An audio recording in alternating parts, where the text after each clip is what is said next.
Let's now speak with former Attorney General Ayikoi Otoo for more insight on this matter. Thank you very much, sir, for joining us. Now, should the opportunity be given to the Chief Justice to respond before the prima facie determination cause concern for the plaintiffs, especially considering arguments that the issue is now moot following the presidency's withdrawal of their case?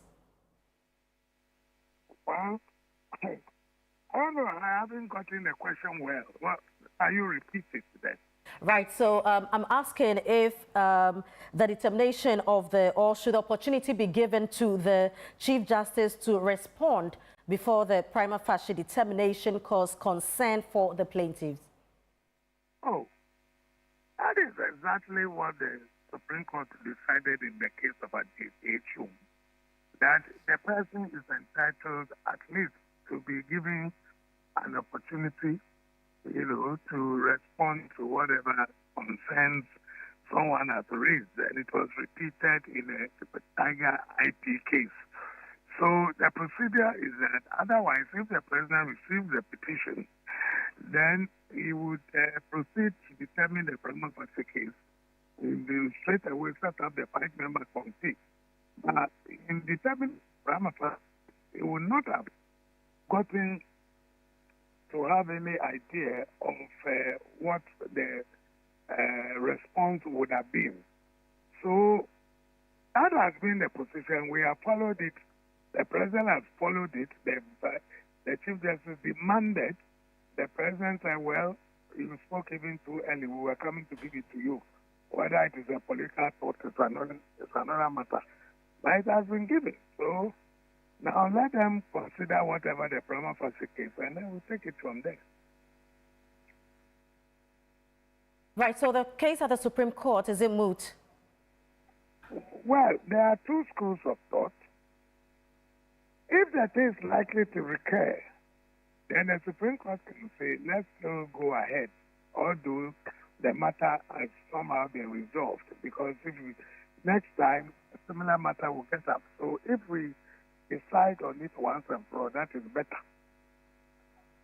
If the Supreme Court takes the view that the thing has become moot, so there's nothing to talk about anymore, then that also ends the matter. So this is the thing. There are two schools of thought. One is of the opinion that the matter can recur because we are human beings and we have different personalities at every point in time.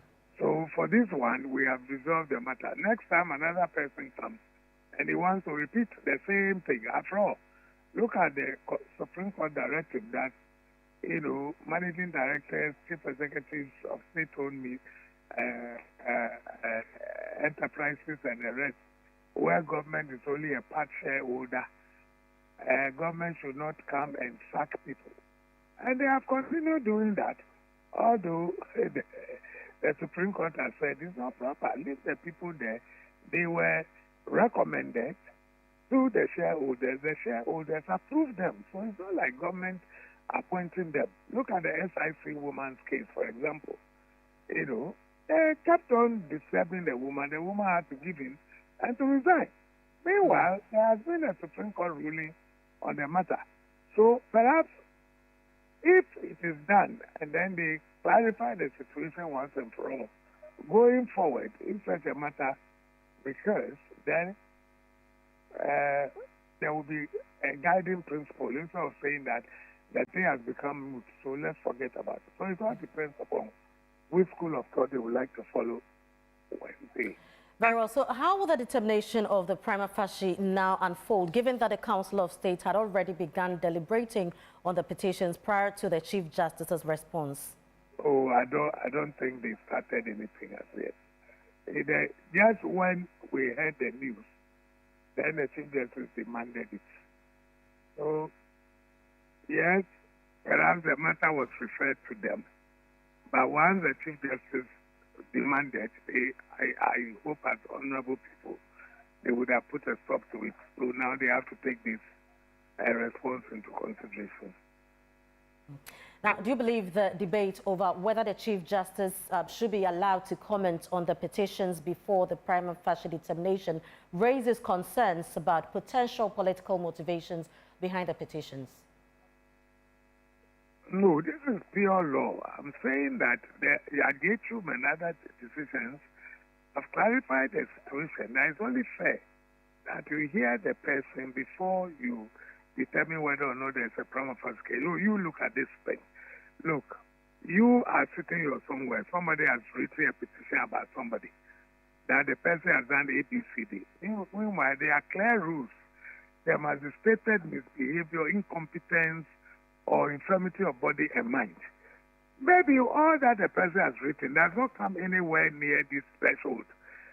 And then you don't show it to the Chief Justice for her to tell you that, look, I am fit as fiddle. Who says that I have a problem?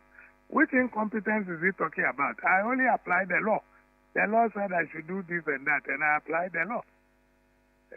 So what is he talking about? I mean, stated misbehavior. What have I done?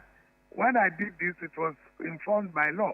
So having listened to all that, if indeed the person went according to the threshold, then you can measure the Chief Justice's response to what has come, and for you to come to a conclusion that, for example, these are Zawa, where he said that the Chief Justice was giving directives, judicial directives on some matters. That is a role that the Chief Justice is always play. So how do you complain that she has done that? And therefore, would that amount to stated misbehavior? So if we are doing this thing in all fairness, then look at the threshold: stated misbehavior, incompetence, infirmity of body or mind. All the complaints should be brought within this remit. If they don't meet it, why do you go beyond that to set up a committee of inquiry to determine what? What are they going to determine? Unless you have made up your mind already that you want to remove the person. Because once you say there is a determination, you refer it to that 5-member committee. Whatever the people will say will be the end. Because some are saying that it's an impeachment, it's not a judicial process. So whatever the people will say, that ends the matter.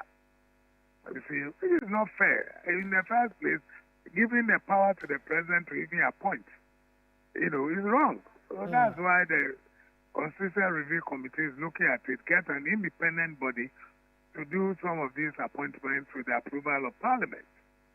Very well. Removal will follow the same procedure. Very well. Thank you very much for your insights, sir. Right, so that was former Attorney General Ayikoi Otoo.